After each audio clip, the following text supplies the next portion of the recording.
예, 말씀 함께 보겠습니다. 열왕기상 11장 1절에서 13절입니다. 열왕기상 11장 1절에서 13절. 열왕기상 11장 1절에서 13절 말씀 교독하시겠습니다. 솔로몬 왕이 바로의 딸 외에 이방의 많은 여인을 사랑하였으니 곧 모압과 암몬과 에돔과 시돈과 헷 여인이라.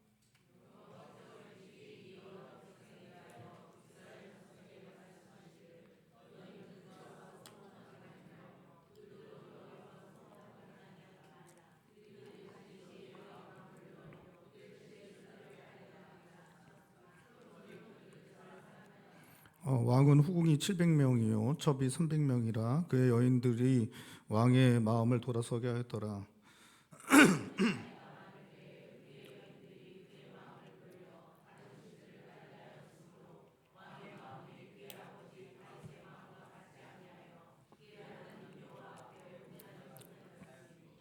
이는 시돈 사람의 여신 아스다롯을 따르고 암몬 사람의 가증한 밀곰을 따름이라.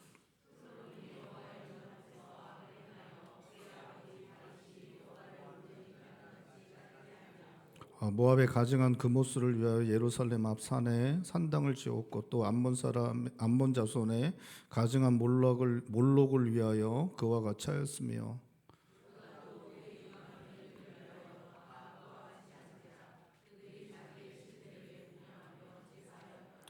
솔로몬이 마음을 돌려 이스라엘의 하나님 여호와를 떠남으로 여호와께서 그에게 진노하시니라. 여호와께서 일찍이 2번이나 그에게 나타나시고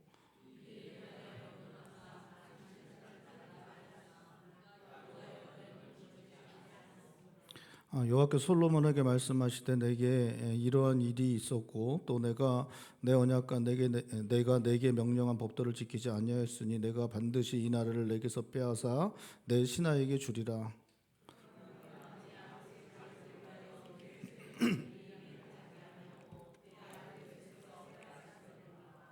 함께 보겠습니다. 오직 내가 이 나라를 다 빼앗지 아니하고 내 종 다윗과 내가 택한 예루살렘을 위하여 한 지파를 내 아들에게 주리라 하셨다. 아멘. 우리가 함께 살펴본 오늘 본 말씀은 그 솔로몬에 대한 말씀 중에 그 마지막 우리가 함께 다룰 마지막 말씀입니다. 이게 이제 드라마로 하면 최종회인데 최종회가 좀 이렇게 해피엔딩으로 끝나면 참 좋겠는데 좀 그렇지 않아서 좀 그렇지만 어쨌든 그 믿음의 사람으로 이렇게 솔로몬에 대해서 살펴본 마지막 말씀이 오늘 본문 말씀입니다. 오늘 본 말씀에 솔로몬이 애굽의 바로의 딸뿐만 아니라 많은 이방 나라의 여인들을 아내로 갖게 되었다라고 말하고 있는데 이것은 이제 이방 나라들과 이렇게 평화를 하기 위해서 외교적으로 정략 결혼을 한 것으로 여겨집니다. 왕건이 그 나라를 고려를 세운 이후에 지방 호족들의 딸들을 이렇게 얻어서 지방 호족들과 평화를 갖다가 그래서 나라를 잘 다스리려는 정책으로 그렇게 정략 결혼을 해서 그 아내가 몇 명이었냐면 29명이나 되었다고 하는데 솔로몬도 이렇게 그 이방 나라의 그 왕가의 딸들을 자기 아내로 삼아서 이방 나라들과 이렇게 그 평화를 유지하고 또 나라 간의 여러 가지 무역이나 또 여러 가지 그러한 거래들을 잘 하기 위해서 이러한 정략 결혼을 한 것이 아닌가 그렇게 생각이 됩니다. 솔로몬이 처음에는 외교를 위해서 정략 결혼을 시작하였지만 1절에 보면 애굽의 공주와 함께 이방의 많은 여인을 솔로몬이 사랑하게 되었다라고 말하고 있습니다. 여기서 이게 사랑하였다, 이방의 여인들을 사랑하였다라고 할 때 이 사랑하였다라는 이 말의 표현은 이성에게 갖는 사랑과 성적 욕망을 표현할 때 또 무절제한 욕구를 표현할 때 특별히 애착을 표현할 때 요 사랑한다라는 히브리어 이 단어를 사용한다고 합니다. 그러니까 이게 여자에게 빠졌다, 이렇게 우리가 이제 빠졌다, 사랑에 빠졌다라 그러잖아요. 이렇게 사랑에 빠졌다라는 그런 의미로 이 사용되는 단어가 요 사랑한다는 요 말인 것입니다. 그렇게 이방 여인들에 대한 사랑으로 3절에 보면 솔로몬에게 후궁이 700명, 그리고 첩이 300명이었다라고 말하고 있습니다. 이 1000명이나 되는 여자들을 자기 아내로 거느렸다는 것인데, 이것은 이제 당시에 이방 나라 사람들이 하렘을 만들어서 거기다 이제 자기의 첩이나 후궁들을 놓고 이렇게 했던 것처럼, 자기의 성적 욕망을 풀었던 것처럼 똑같이 그렇게 이렇게 솔로몬이 행했다는 것입니다. 이방 나라의 왕들과 똑같이 그렇게 자신의 성적 욕망을 풀 여자들을 그렇게 첩으로 후궁으로 1000명이나 삼았다라고 그렇게 말씀하고 있는 것입니다. 솔로몬이 많은 이방 여인들을 자신의 아내로 삼고 1000명이나 되는 아내를 둔 것은 하나님의 말씀을 거역한 것이었습니다. 2절에 보면 그들과 통혼하면 그들이 너희 마음을 돌려 그들의 신을 따르게 할 것이기 때문에 이방인들과 통혼하지 말고 하나님께서 말씀하신 것 그렇게 해라라고 말씀하셨는데, 솔로몬이 그 말씀을 2절 말씀 보면 지키지 않았다라고 말씀하고 있습니다. 또 이제 신명기에 보면 왕이 해서는 안 되는 것들을 율법에 이렇게 정한 것이 있습니다. 그래서 저번 주에 제가 말씀드린 것 중에 왕이 해서는 안 되는 것으로 말씀드린 게 있는데, 혹시 기억나시는 분 있으세요? 예? 뭘 많이 사면 안 된다고요? 말을 많이 사면 안 된다라고 그렇게 이제 말씀을 드렸죠. 다 기억나시죠? 예, 그러게 감사합니다. 근데 오늘 그때 말을 사면 안 된다고 하면서 또 한 가지 해서는 안 되는 걸 얘기하고 있는데, 뭐냐면 아내를 많이 두면 안 된다라고 말씀하고 있습니다. 그 아내에 의해서 미혹될 것이기 때문에 아내를 두지 말라라고 말씀하고 있는데, 이 말씀도 어긴 것입니다. 처음에는 이방 여인들과 외교적인 정책으로 결혼을 하였는지 모르지만 시간이 지나가면서 솔로몬은 여자들에게 빠지게 됩니다. 정적인 욕망을 채우기 위해 더 많은 여자들을 취하게 되었고 이방 여인들을 아내로 삼았습니다. 솔로몬은 자신의 정욕을 채우기 위해 하나님 말씀을 정면으로 거역한 것입니다. 1000명의 아내들을 거느리기 위해서는 또 들어가는 것이 있는데 바로 돈입니다. 돈이 엄청나게 많이 들어가죠. 그 애굽의 공주를 위해서 별궁을 하나 지었다라고 그렇게 말하고 있는데, 1000명을 위해서 1000명의 아내를 위해서 다 궁을 지었을 수도 있겠지만, 뭐 짓지 않았다고 해도 뭐 기숙사 같은 거 만들어서 그렇게 뭐 이렇게 지내도록 하진 않았겠죠. 그래서 뭐 방 하나에 2명씩 넣어서 뭐 이렇게 기숙사처럼 만들어도 그래도 1000명이면 엄청나죠. 그 사실은 그게 엄청납니다. 근데 그렇게는 안 했을 거 아닙니까, 그렇죠? 그래도 꽤 괜찮은 그러한 거처를 마련하고 거기다가 음식도 또 입을 것도 필요한 것들을 채워줘야 되기 때문에 1000명의 여인을 갖다가 그렇게 하려면 천문학적인 돈이 들어갈 수밖에 없었는데 솔로몬이 그렇게 한 것입니다. 솔로몬은 자신의 정욕을 채우기 위해 하나님 말씀을 거역하였습니다. 엄청난 국고를 탕진할 수밖에 없었습니다. 그럼에도 불구하고 솔로몬은 여자들을 사랑하는 일을 멈추지 않았습니다. 솔로몬이 처음에 이방 여인과 결혼한 것은 외교적인 평화를 위한 것이었습니다. 전쟁하고 더 많은 군비를 확보하기 위해서 경쟁하는 것보다 이렇게 이방 나라의 왕가의 딸들과 결혼하는 것이 훨씬 비용이 적게 들었기 때문에 자기 나라를 위해서 이러한 정책들을 선택한 것이었습니다. 처음에만 해도 솔로몬은 여자들에게 마음을 빼앗기지 않을 자신이 있었던 것 같습니다. 이방 여인들을 아내로 삼는 것은 외교적인 수단일 뿐 이방 여인들에게 마음을 빼앗기지 않을 자신이 있었던 것 같습니다. 젊었을 때 솔로몬의 마음은 하나님께 있었습니다. 이스라엘 백성들에게 있었습니다. 나라를 하나님 명령대로 순종하며 다스리고 나라를 좋은 나라 만드는 데에 마음이 있었습니다. 솔로몬은 이방 여인들을 아내로 삼았지만 변함없이 하나님을 섬기고 있었고 그럴 자신이 있었습니다. 하지만 시간이 지나가면서 조금씩 여인들에게 마음을 빼앗기게 되었습니다. 여인들의 말을 듣기 시작하였고 결국 여인들이 원하는 것을 하게 되었습니다. 우상을 가지고 들어온 이방 여인들과 함께 우상 숭배의 자리까지 나아가게 되었습니다. 하나님께서 가증하게 여기신 아스다론, 밀곰, 그모스, 몰록 등 이방 우상들을 섬기는 일을 행하였다라고 성경은 말씀하고 있습니다. 우리 5절과 6절 말씀만 다시 한번 읽어볼까요? 5절과 6절 말씀 다시 한번 읽겠습니다. 이는 시돈 사람의 여신 아스라소를 따르고 암몬 사람의 가증한 밀곰을 따름이라. 솔로몬이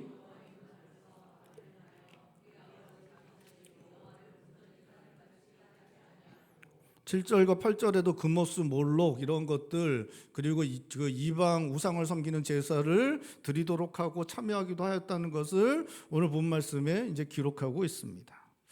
지혜로운 솔로몬은 자신의 판단에 옳은 대로 행하였습니다.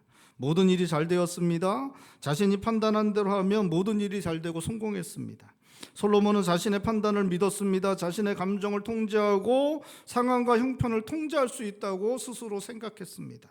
하지만 시간이 지나가면서 그렇게 되지 않았습니다. 솔로몬은 이방 여인들에게 사랑에 빠질 줄 몰랐을 것입니다. 그에게 이끌려 우상 숭배 자리까지 간다는 것 상상조차 하지 않았을 것입니다. 이방 여인들에게 빠진다는 것도 생각해 본 적 없고, 더더군다나 그 여인들에게 이끌려 우상 숭배 자리까지 간다는 것, 그것은 있을 수도 상상해 보지도 않은 일이었습니다, 솔로몬에게. 하지만 솔로몬은 자신의 감정도 상황도 형평도 통제하지 못합니다. 결국 이방 여인들의 손에 이끌려서 이방의 우상을 섬기는 죄악의 길로 가게 되었습니다. 자기 자신을 믿고 자기 판단을 믿는 것은 대단히 위험한 일입니다. 우리는 자기 감정을 통제하지 못하게 될 때가 있고, 우리는 상황과 형편도 통제하지 못할 때가 있기 때문입니다. 그래서 우리의 감정과 상황과 형편을 통제할 수 있을 것이라고 생각하고 내린 우리의 판단이 틀리게 될 수 있는 것입니다. 우리는 우리에게 주어진 것들을 잘 통제하여 잘못된 길로 가지 않을 수 있을 것이라고 생각하고 우리 자신을 믿고 판단하고 행하지만, 우리의 판단대로 되지 않는 결과들을 가져오게 되는 것 언제라도 가능한 일입니다. 여러분, 우리가 믿고 따라야 하는 것은 우리 자신이 아니라, 우리 판단이 아니라 하나님의 말씀입니다. 여러분, 우리의 판단은 우리 자신을 믿고 우리가 잘 통제할 수 있을 것이라고 생각하고, 우리가 생각한 대로 될 거라고 생각하고 내린 것이기 때문에, 여러분, 그것을 믿는 것은 대단히 위험한 것입니다. 하나님 말씀은 변하지 않습니다. 하나님 말씀은 언제나 우리들에게 선한 것으로 주십니다. 하나님 말씀은 우리에게 항상 좋은 것을 허락하십니다. 그렇기 때문에 우리는 언제라도 틀릴 수 있는 우리의 판단을 믿는 것이 아니라 하나님 말씀을 믿어야 합니다. 우리의 판단과 하나님 말씀이 다를 때 우리가 선택해야 되는 것은 우리의 판단이 아니라 하나님의 말씀입니다. 솔로몬 자신의 판단을 선택했습니다. 하나님 말씀이 아니라 자신의 판단을 선택했습니다. 여러분, 우리의 판단은 우리가 판단한 것은 우리의 뜻대로 되지 않는 경우들이 너무나 많습니다. 여러분, 우리 부모님들이 이렇게 자녀들을 기를 때 이게 뭐 다 그런 건 아니지만 좀 잘못된 판단을 내리게 되는 것들을 이렇게 볼 때가 있습니다. 자녀들을 이렇게 기르실 때 부모님들이 내가 우리 자녀들 다 해줄 수 있을 것처럼 생각하고 판단을 내리시는 그러한 경우들을 왕왕 보게 됩니다. 여러분, 근데 부모님들은 자녀들의 모든 것을 해주실 수 없어요. 해주실 수 없습니다. 자녀들은 우리가 생각했던 것보다 훨씬 빨리 부모님의 시야에서 벗어납니다. 그리고 자녀들의 평생을, 어떤 부모님들 이렇게 보면 자녀들이 백발이 되고 관 안에 들어갈 때까지 자녀들을 돌봐주실 수 있을 것처럼 그렇게 행동하시는 부모님들을 간혹 보는데, 여러분, 부모님들은 대부분 다 자녀들보다 먼저 세상을 떠나갑니다. 그러면 자녀들은 세상에 홀로 남습니다. 그러니까 자녀들을 기를 때 홀로 남을 자녀들을 길러야 되는데, 부모님들은 마치 자녀들 관에 들어가는 것까지 보고 그 모든 것까지 다 관리해주고 해줄 수 있을 것처럼 그렇게 자녀들을 기르고 그것을 근거로 판단을 내리기 때문에 잘못된 판단을 내는 경우가 되게 많은 것 같습니다. 여러분, 부모님들이 자녀들을 위해서 많이 해주실 수 있지만 사실은 생각한 것보다 되게 제한적입니다. 자녀들을 부모님들이 잘 모르고, 어느 순간 잘 모르고, 그리고 잘 이렇게 해주실 수 없습니다. 제한적일 수밖에 없습니다. 중학생만 돼도 자녀들을 잘 몰라요, 부모님이. 믿지 않으시는군요. 예? 저도 중학생 시절을 지났지만 저희 어머니가 저를 잘 안다고 생각하셨거든요. 근데 저희 어머니가 중학교 때 저를 잘 몰랐어요. 저는 이제 어머니가 저를 잘 안다는 식으로 쳐다보시고, 내가 너 다 안다라고 이렇게 쳐다보면 저도 어머니가 다 아는 것 같은 표정으로 저도 어머니를 대했거든요. 근데 사실 지금 생각해 보면 5할, 6할도 몰랐습니다. 6할도 몰랐어요. 진짜예요. 몰라요. 모릅니다. 모릅니다. 아들이 무슨 생각을 하고 어떤 걸 하고 뭘 하는지 잘 모릅니다. 잘 몰라. 중학교만 되면 모릅니다. 고등학교 군대 갔다 오면 자녀는 뭐 보니까 뭐 태어나면 이촌, 군대 가면 나라의 아들, 그 결혼하면 처가의 아들, 뭐 이렇게 막 하면서 뭐 남의 아들 되고 막 그렇게 뭐 농담 삼아 하는 이야기들 이렇게 보는데, 여러분 이게 금방 자녀를 위해서 할 수 없습니다. 할 수 없습니다. 근데 잘못 생각하고 잘못 판단 내리고 자녀들을 그렇게 기르는 거죠. 청년들도 자녀들도 마찬가지입니다. 자녀들은 부모님이 계속 계실 것 같잖아요. 그렇게 생각하고 부모님과의 관계에 있는 일들을 판단하고 그렇게 결정을 내립니다. 뭐 집을 떠나기도 하고 뭐 어디로 가고 뭐 직업을 선택하고, 그래서 평생 부모님을 못 보는 경우들이 있어요. 그런데 생각보다 부모님은 빨리 떠나가십니다. 우리가 생각한 것보다 훨씬 빨리 부모님은 우리를 떠나세요. 저는 저희 어머니 저희 아버지가 이렇게 일찍 돌아가실 줄 몰랐습니다. 70대 초반에 두 분 다, 70대 중반을 넘기지 못하시고 두 분 다 돌아가셨는데 저는 그렇게 빨리 돌아가실 줄 몰랐어요. 저도 나름대로 그렇게 더 오래 사시겠지, 그리고 더 뭔가를 부모님과 할 수 있겠지, 그런 생각들 많이 했었습니다. 그런데 그게 아니죠. 그게 아닙니다. 우리가 생각하는 판단, 우리가 생각하는 것들, 여러분 그렇지 않은 경우도 되게 많습니다. 청년 때 잘 몰라요. 청년 때 여러 가지 계획이 있죠. 청년 때 여러 가지 생각도 있고 계획도 있고 결정도 하고 자신의 인생들을 결정하고 판단하는데, 청년 때 자기가 늙을 거라는 걸 모릅니다.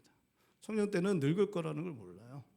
몸이 점점 안 좋아질 거라는 걸 모릅니다. 청년 때는 그 고독이 밀려올 거라는, 아침에 일어났을 때 갑자기 모든 게 하기 싫은, 그렇죠? 모든 게 아니 저만 그렇습니까? 이게 예?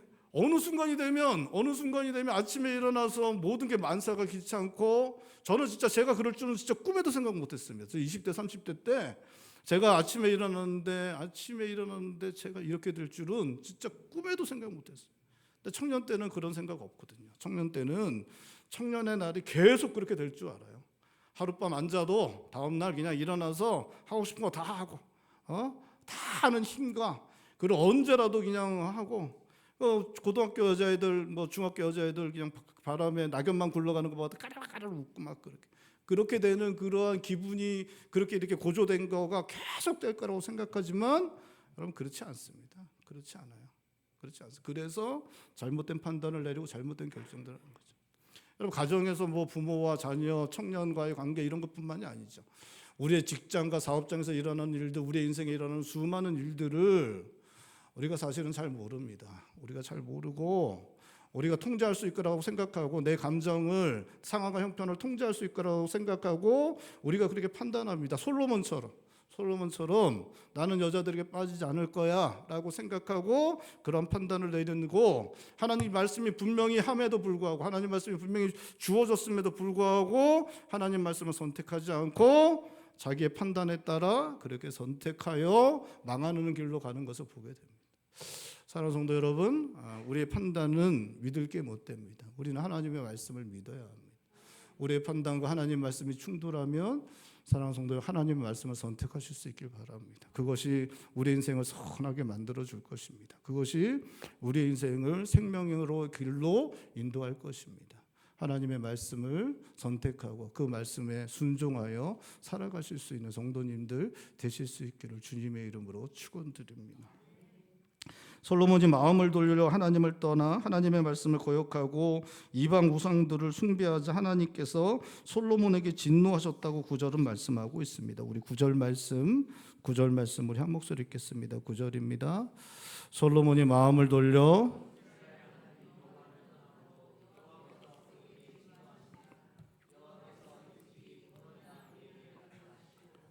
하나님께서 두 번이나 솔로몬에게 나타나셨다고 말씀하시는 것은, 이게 이제 범죄한 이후에 솔로몬에게 두 번 나타나서 왜 범죄하냐고 야단치셨다는 게 아니에요. 이거는 이미 이제 나타나셨던 것들을 말씀하시는 것입니다. 그러니까 이제 그 1천 번째 드렸을 때 나타나셨고, 그 다음에 성전을 완성한 이후에 하나님이 나타나셨는데, 그렇게 두 번이나 하나님께서 친히 나타나셨다는 거예요. 그런데 성경에도 하나님께서 친히 만나 주시는 경우는 거의 없습니다. 이게 많지 않아요.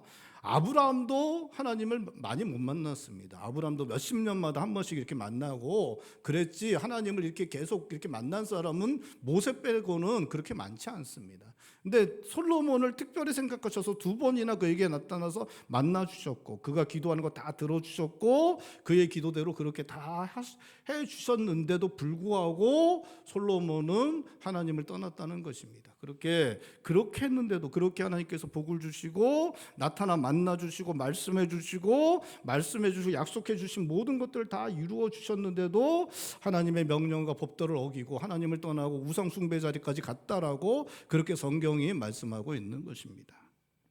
그렇게 행한 솔로몬에게 하나님께서 진노하십니다. 하나님의 명령을 어기고 이방 우상을 따른 솔로몬에게 나라를 빼앗아 너의 신하에게 줄 것이다, 그렇게 말씀하시고 있습니다. 11절입니다. 11절 말씀 우리 한 목소리로 읽어보겠습니다. 11절 말씀 한 목소리로 읽겠습니다. 여호와께서 솔로몬에게 말씀하시되 내게 이러한 일이 있었고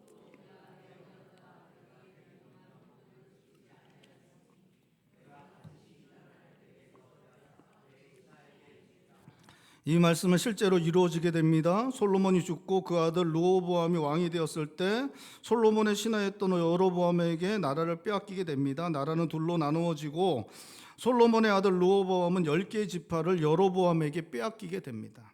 솔로몬의 나라는 강력한 나라였습니다. 주변국들로부터 조공받던 나라였습니다. 당시에 가장 강력한 나라였던 애굽과도 정략 결혼을 통해 강력한 동맹을 이루고 있었습니다. 솔로몬 왕은 많은 병거와 기병 가지고 있었습니다. 강력한 군대 가지고 있었습니다. 솔로몬의 나라는 경제적으로도 부유했습니다. 엄청난 양의 금과 은을 가지고 있었고 무역을 통해 많은 부를 쌓아 올리고 있었습니다. 엄청난 부와 강력한 군대를 가지고 있었을 뿐만 아니라 솔로몬의 왕권도 강력했습니다. 거의 절대적인 왕권을 확립하였고 그 왕권을 바탕으로 자기가 하고 싶은 모든 것 솔로몬은 행할 수 있었습니다. 솔로몬의 나라는 번영하였습니다. 모든 것 부족함이 없었습니다. 세계에서 유명한 사람들이 찾아와서 솔로몬과 이스라엘을 보고 감탄하고 모든 것 배워갈 정도였습니다. 솔로몬의 나라와 솔로몬의 왕권이 흔들린다는 것 상상할 수도 없는 일이었습니다. 신하에게 나라를 빼앗기는 것은 왕권이 약했던 아버지 다윗 때에나 일어날 수 있는 일이었습니다. 다윗은 왕권이 약했기 때문에 통치하는 동안 계속해서 요압과 그 형제들의 눈치를 볼 수밖에 없는 상황이었고 반란도 여러 번 일어났습니다. 신하에게 나라를 빼앗기는 것은 왕권이 약했던 다윗 때에 일어날 수 있는 일이었지 강력한 왕권을 가지고 있었던 솔로몬에게는 일어날 수 없는 일이었습니다. 그런데 솔로몬이 죽자마자 나라는 솔로몬의 신하에게 빼앗기게 됩니다. 다윗 때에는 왕권도 약하였고 왕권을 빼앗길 만한 반란도 여러 번 있었지만 다윗은 왕권을 잃지 않습니다. 어려움도 있었고 큰 위기의 순간도 있었지만 다윗은 끝까지 왕권을 지켜냈고 그 아들에게 물려주고 있습니다. 솔로몬은 그가 죽자마자 왕권을 빼앗기게 되었습니다. 솔로몬의 왕권은 초기에만 미약할 뿐 곧 위험 인물들을 숙청하고 안정을 이룰 수 있었습니다. 그리고 통치 내내 강력한 왕권을 가지고 있었습니다. 왕권을 흔들 만한 일은 전혀 일어나지 않았습니다. 그런데 놀랍게도 솔로몬은 그 죽음 이후에 곧바로 왕권을 빼앗기게 된 것입니다. 여러분, 우리가 생각하기에 너무나 견고한 것 같아서 영원할 것 같이 보이는 것도 하나님께서 거두어 가시면 하루아침에 사라지게 될 수 있다는 것이 성경이 우리들에게 이야기하는 것입니다. 그리고 우리가 살아가는 삶의 현장에서도 너무나 자주 일어나는 일입니다. 여러분, 우리의 건강, 우리의 물질, 우리가 하고 있는 모든 것, 여러분 다 그렇게 될 수 있습니다. 하루아침에 사라져버리는 것, 하루아침에 날아가 버리는 것, 성경이 우리들에게 이야기하는 것이고 우리 삶의 현장에서 수없이 많이 일어나는 일이기도 합니다. 그럼 모든 것은 하나님의 손 안에 있습니다. 우리가 모든 것을 우리가 결정할 수 있다고 생각하는 것, 우리가 통제할 수 있다고 생각하는 것, 내일 당연히 내가 눈을 뜰 수 있다고 생각하는 것, 내년을 당연히 볼 수 있다고 생각하는 것, 여러분, 그것은 우리가 어리석은 결정을 하게 만드는 그런 어리석은 이유가 될 수 있는 것입니다. 우리에게 주어진 것, 우리가 결정할 수 있다고 믿고 하나님 떠나 자기 마음대로 살아가는 것, 여러분 너무나 어리석은 일입니다. 사랑하는 성도 여러분, 우리에 속한 모든 것 결정하시는 분 하나님이시라는 것 잊지 않고 하나님 앞에서 겸손하게 은혜를 구하며 살아가실 수 있는 성도님들 되실 수 있길 바랍니다. 여러분, 내가 판단하고 내가 통제하고 내가 할 수 있다고 생각하며 살아가는 것, 그것이 어리석은 것이라는 것 솔로몬이 보여주고 있는 것 기억하고, 모든 것 하나님이 결정하신다는 것 기억하고, 하나님 주장하신다는 것 기억하고, 겸손하게 하나님의 은혜를 구하며 그 하나님 앞에서 살아가실 수 있는 성도님들 되실 수 있길 바랍니다.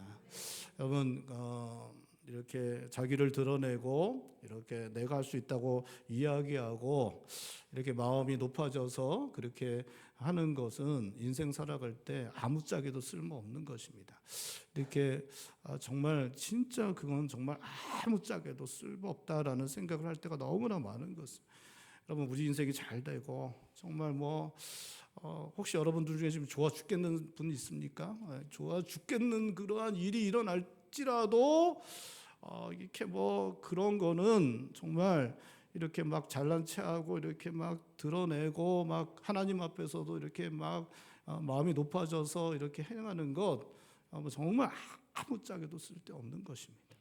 언제나 하나님 앞에 납작 엎드리고 어떤 때든 납작 엎드려서 은혜를 구하고 겸손하게 그 선하신 뜻을 떠받들고 살아가는 것, 여러분 그게 잘하는 거예요.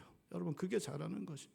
어떠한 때든지 하나님 앞에 겸손하게 은혜를 구하는 것, 그게 잘하는 것이고 그게 지혜로운 것입니다.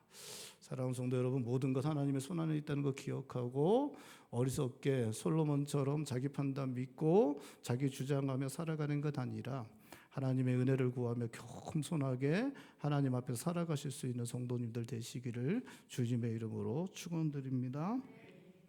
솔로몬의 범죄 앞에서 진노하신 하나님께서는 솔로몬에게서 나라를 빼앗아 그 신하에게 주실 것이라고 하십니다. 하지만 12절과 13절에 내 아버지 다윗을 위하여 내 세대에는 이 일을 행하지 않고 너의 아들의 손에서 행하실 것이라고 하십니다. 그리고 또 한 가지, 나라를 다 빼앗지 아니하고 내 종 다윗과 내가 택한 예루살렘을 위하여 한 지파를 내 아들에게 줄 것이라고 말씀하십니다. 12절과 13절 말씀도 우리 한 목소리로 읽겠습니다. 12절과 13절입니다. 그러나 내 아버지 다윗을 위하여 내 세대에는 이 일을 행하지 아니하고 내 아들의 손에서 빼앗으려니와 오직 내가 이 나라를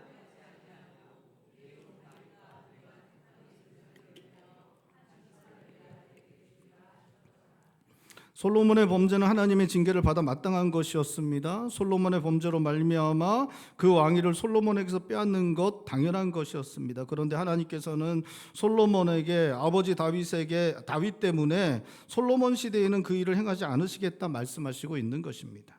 솔로몬이 행한 일을 생각한다면 또 그 후로도 솔로몬의 아들 르호보암과 그의 후손들이 행한 일들을 생각한다면 왕위를 아예 빼앗아 버리고 왕에서 완전히 쫓아내버리는 것 당연한 일이었습니다. 하지만 하나님께서는 다윗을 위하여 다윗의 신앙과 다윗에게 하신 언약을 위하여 완전히 나를 빼앗지는 않고 한 지파 남겨주신다라고 그렇게 말씀하시고 있는 것입니다.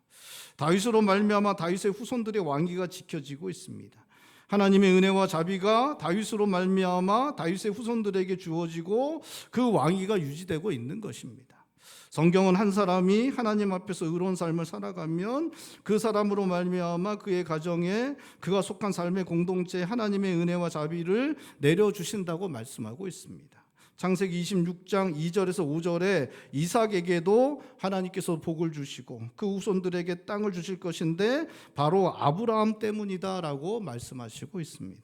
여러분, 한 사람이 하나님 앞에서 믿음으로 의롭게 삶을 살면 그 사람으로 인해 그의 가정이 하나님의 은혜와 자비를 기대할 수 있습니다.